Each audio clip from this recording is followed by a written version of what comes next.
الان در حال ماهیگیری. بایدی اگه ماهی بایدی ها.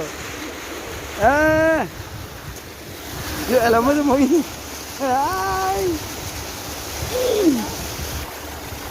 حالا الان چند سال 21 دقیقه نشد، 25 ثانیه شد هنوز ماهی نگرفت.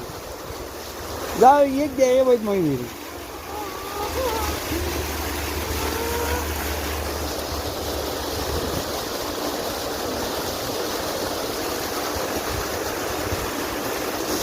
یک دقیقه تعطیل میشه. تله لازم ها 51 ثانیه یکی گرفتیم.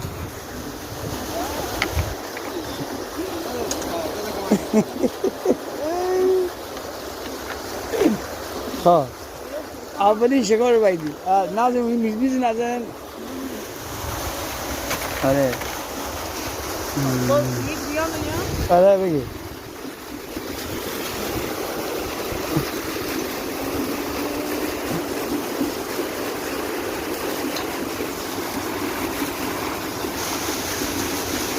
آندی بیادر شجاع نده. حالا بیا، حالا بده من یکی بگیرم. بده من یکی من بگیرم. او بده من ببینم. بیا. خب حالا پدرم بابا خیلی سنگینه.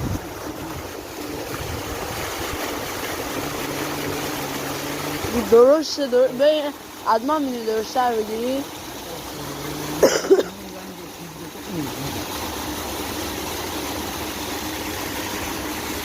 حافظ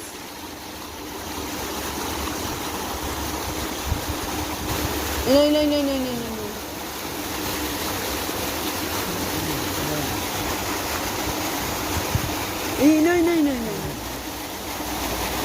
رد شد اونا این نیست. اونا نیست. اینا ببین الان میاد این بار بگی شکارش کن. سخته گرفتی؟